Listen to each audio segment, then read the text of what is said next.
반갑습니다. 11월 10일 목요일 새벽 하나님께 올려드립니다. 함께 우리의 기도 찬양 부르십니다.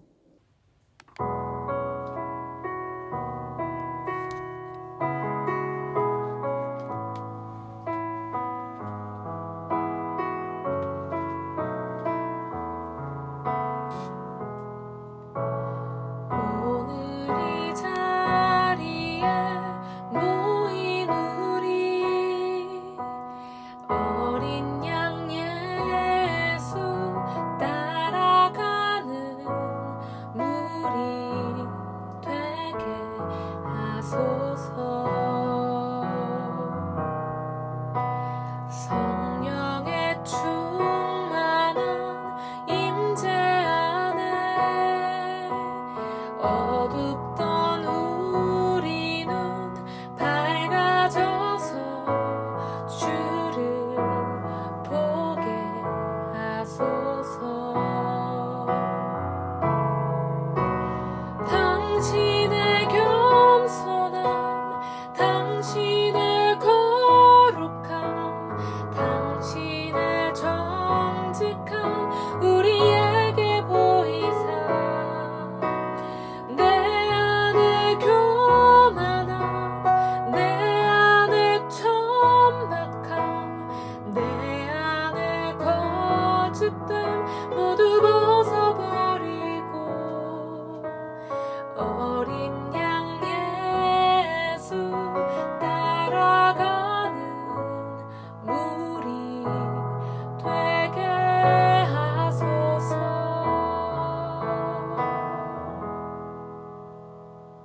오늘 말씀은 마태복음 11장 25절에서 30절, 25절부터 30절까지의 말씀입니다. 함께 읽겠습니다. 그때에 예수께서 대답하여 이르시되 천지의 주제이신 아버지여, 이것을 지혜롭고 슬기 있는 자들에게는 숨기시고 어린아이들에게는 나타내심을 감사하나이다. 옳소이다. 이렇게 된 것이 아버지의 뜻이니이다. 내 아버지께서 모든 것을 내게 주셨으니 아버지 외에는 아들을 아는 자가 없고 아들과 또 아들의 소원대로 계시를 받는 자 외에는 아버지를 아는 자가 없느니라. 수고하고 무거운 짐진 자들아, 다 내게로 오라. 내가 너희를 쉬게 하리라. 나는 마음이 온유하고 겸손하니 나의 멍에를 메고 내게 배우라. 그리하면 너희 마음이 쉼을 얻으리니 이는 내 멍에는 쉽고 내 짐은 가벼움이라 하시니라. 오늘의 기도 제목, 오직 예수님 안에 거함으로 쉼을 누리게 하소서. 오직 예수님 안에 거함으로 쉼을 누리게 하소서. 25절, 그때에 예수께서 대답하여 이르시되 라는 표현으로 본문은 시작을 합니다. 대답을 하셨다는 것은 누군가의 질문에 실제적으로 답했다는 것이라기보다 오히려 예수님과 하나님 사이에 밀접한 관계를 표시합니다. 예수님의 모든 행위, 말씀은 하나님께 대한 응답입니다. 그리고 예수께서 드리는 기도와 찬양의 대상은 천지 만물을 창조하시고 섭리하시는 하나님 아버지이십니다. 하나님을 아버지라고 부르면서 기도하신 것은 예수님이 처음이시지요. 예수님 이후 제자들도 하나님을 그렇게 불렀습니다. 우리도 예수 안에서 하나님을 아버지라고 부를 수 있습니다. 지혜롭고 슬기 있는 자들이란 율법에 정통한 바리새인이나 서기관을 의미합니다. 또는 본문 앞 20절에서 24절까지 언급된 세 도성의 이스라엘 백성, 복음을 거부한 이스라엘 백성들을 말한다고 볼 수도 있겠습니다. 스스로 지혜 있다고 생각하는 교만한 자들에게 하나님께서는 주님의 계시를 숨기십니다. 반면 어린 아이들 같은 겸손하고 순전한 자들에게는 오히려 드러내시는 것이지요. 26절 옳소이다. 원문에 충실하게 번역하면 그렇습니다. 아버지, 내 아버지라고 옮길 수 있습니다. 누구에게 계시를 하고 누구에게는 감출 것이냐 하는 것은 전적으로 하나님의 뜻에 따라 결정됩니다. 일어납니다. 하나님의 계시는 우연한 것도 아니고 인간의 선택 사항도 아닌 것이지요. 27절 내 아버지께서 모든 것을 내게 주셨으니 라고 말하십니다. 원문에는 수동태형 곧 모든 것이 나의 아버지에 의해서 내게 넘겨졌으니 라고 되어 있습니다. 모든이라는 것은 창조와 섭리 그리고 계시를 포괄하는 모든 것입니다.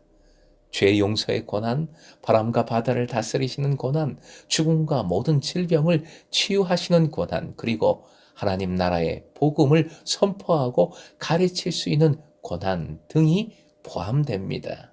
그 모든 권한이 예수께 위임되었습니다. 그러므로 이제부터는 예수님을 통해서 아버지가 드러납니다. 계시됩니다. 아들을 아는 것은 아들에게 위임된 모든 권한을 아는 것입니다. 그것을 아시는 분은 오직 하나님 아버지뿐이십니다.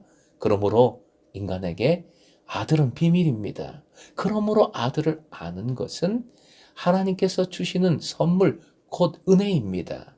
아버지를 아는 것은 아버지께서 세운 구원의 계획을 아는 것입니다. 사람들이 하나님 아버지를 알 수 있는 길은 아들인 예수님을 통해서 뿐입니다. 예수님은 하나님을 계시하는 원천이십니다. 28절 한번 더 읽어볼까요? 시작. 수고하고 무거운 짐진 자들아 다 내게로 오라 내가 너희를 쉬게 하리라. 아멘. 하나님으로부터 모든 고난을 위임받은 예수님만이 인간에게 쉼을 주십니다. 예수님은 따르는 누구에게도 율법을 강요하지 않으십니다. 율법을 실천함으로써 인간이 쉼을 획득하는 것이 아닙니다. 쉼은 그리스도가 인간에게 주시는 선물입니다. 이 쉼은 현재적인 쉼이기도 하지만 종말적인 쉼을 의미하기도 합니다. 영원한 쉼은 매 주일의 쉼의 연장입니다. 29절 말씀을 보면 28절과 정확히 그 구조가 일치합니다. 병행하는 구조입니다. 두 구조를 이 원문의 구조에 의하여 정확히 번역하면 다음과 같습니다. 28절 함께요. 내게로 오라 너희 수고하고 무거운 짐을 진 자들아 그러면 내가 너희를 쉬게 하리라. 29절도 함께 읽겠습니다. 시작. 나의 멍에를 메라 그리고 내게 배우라 나는 온유하고 마음이 겸손하기 때문이다. 그러면 너희가 너희의 삶의 쉼을 얻을 것이다. 이 구조에 따라 말씀을 해석하면 28절에 내게로 오라라는 초청이 29절에서는 예수님의 멍에를 메고 예수께로부터 배우라는 명령이 됩니다. 멍에는 두 가지 의미를 갖지요. 일을 하기 위한 도구이면서 동시에 일을 쉽게 하기 위한 도구입니다. 배우라는 것은 예수께서 주시는 또 다른 율법을 지식적으로 배우라는 것이 아니라 예수님의 삶을 배워서 따르라는 것입니다. 이는 한마디로 무엇입니까? 제자로의 부르심입니다. 예수께서 제자로 불러주시는 것입니다.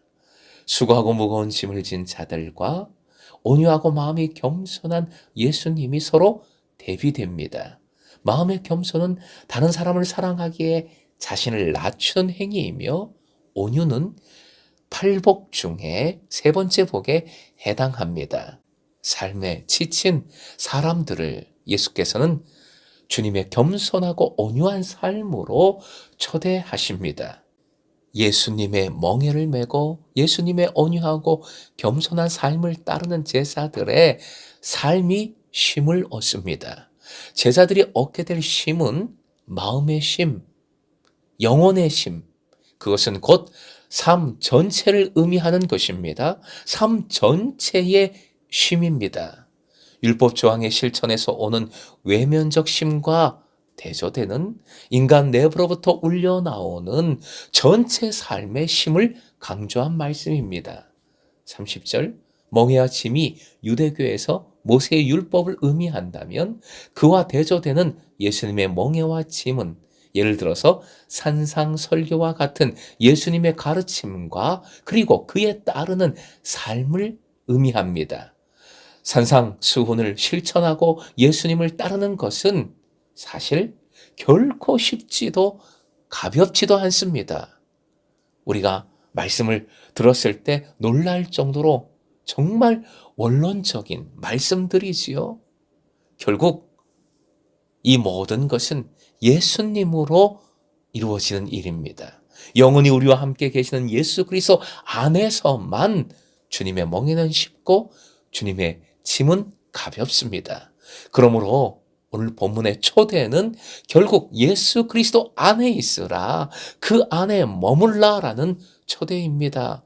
본문의 말씀을 나를 초대하시는 예수님 사랑의 음성으로 받으시길 축복합니다. 오직 예수님 안에서 예수님을 따르십시오. 약속의 말씀으로, 오늘 본문의 말씀을 나에게 주시는 약속의 말씀으로 다시 화면 보시고 함께 읽으면서 오늘 말씀을 마무리하겠습니다. 시작. 스스로 멍에와 짐을 지고 가면서 지쳐버린 사람들아, 너희 스스로를 의지하지 말고 나에게로 와서 내 안에 머물라. 내가 너희의 멍에와 짐을 대신 짊어져 주겠다. 그때에야 비로소 너희에게 쉼이 있으리라. 아멘.